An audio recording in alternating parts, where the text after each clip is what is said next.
Bonjour à toutes et à tous, c'est Paul Dame pour vous présenter aujourd'hui un nouveau support en sucette. Et donc là, je me suis posé une question. Dans le cas de la dépression, on a noté qu'il y avait une flore bactérienne un peu particulière au niveau de l'intestin.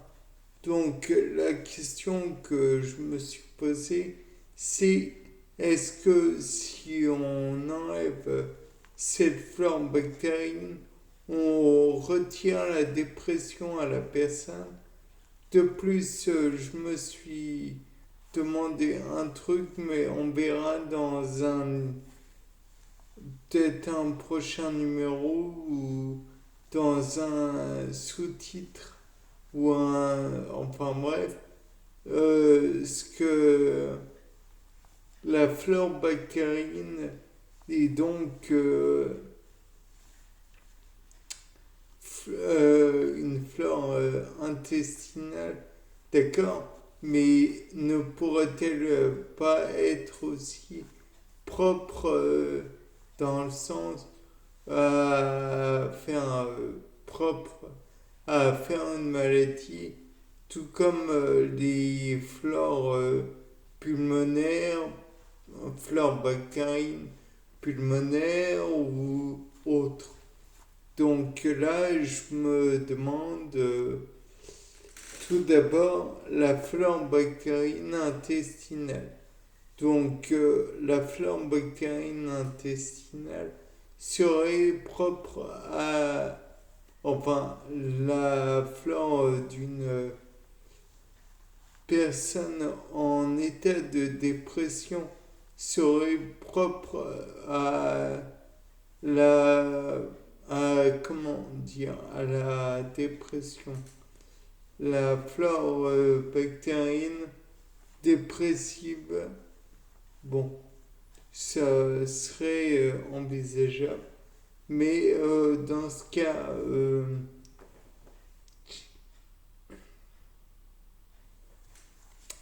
y aurait-il une flore bactérienne intestinale qui serait, comment dire, propre à l'anorexie ou alors une flore bactérienne propre à d'autres maladies comme la boulimie ou d'autres TCA.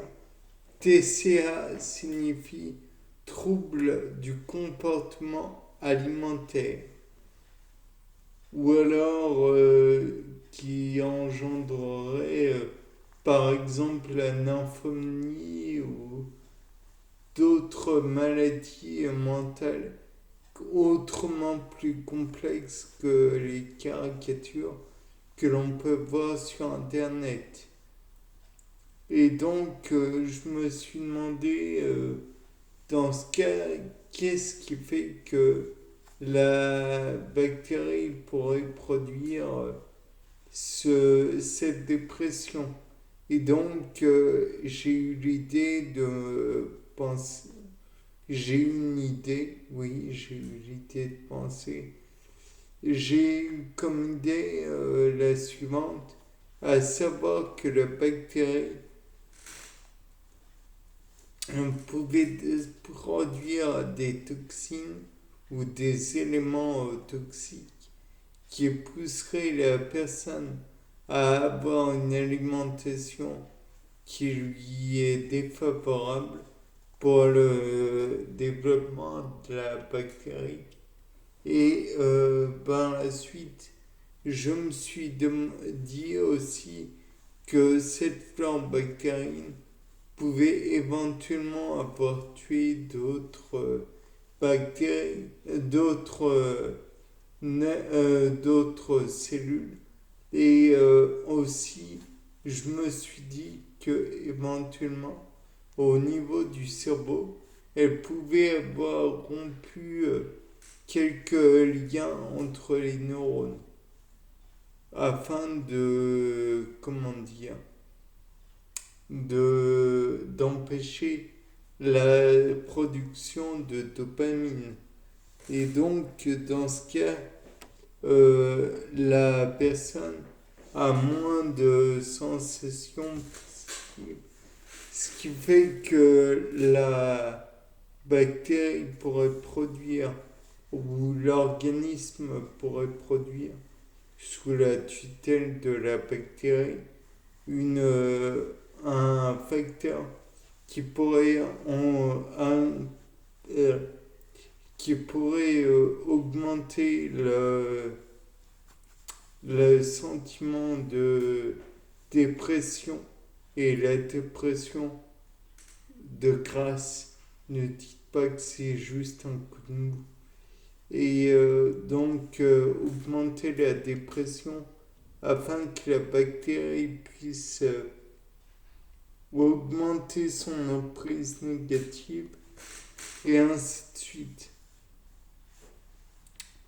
De plus, par la suite, on peut dire que le système gastro-intestinal est le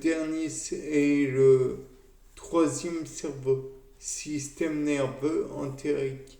Je crois qu'il contient environ 200 000 neurones ou 200 millions, je ne sais plus. Toujours dit que c'est un endroit où le corps est très alerte et dans lequel on peut retrouver donc une flore bactérienne, comme vous l'avez compris, qui est assez particulière. Et je me disais que éventuellement, comme dans le cas de la sclérose en plaques, on pouvait avoir ou d'autres... non, comme dans le cas de la dépression, mais cette fois-ci, je me demande dans le cas de la sclérose en plaques, ou dans le cas de la maladie de Parkinson, ou dans le cas de la maladie d'Alzheimer, si on pouvait avoir une flore bactérienne intestinale particulière. Et donc la question est entière, mais à mon avis, il y a aussi le fait que l'intestin en lui-même est certes un haut lieu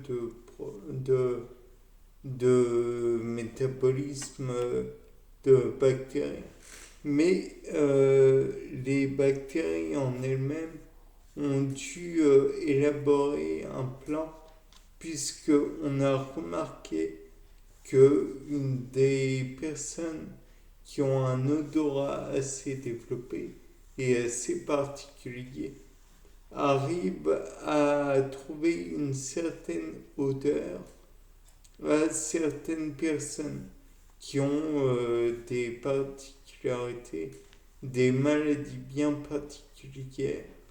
Donc peut-être aussi que la bactérie n'agit pas que sur l'intestin, mais aussi sur les glandes sudoripare, qui sont entre autres responsables de la production de la transpiration.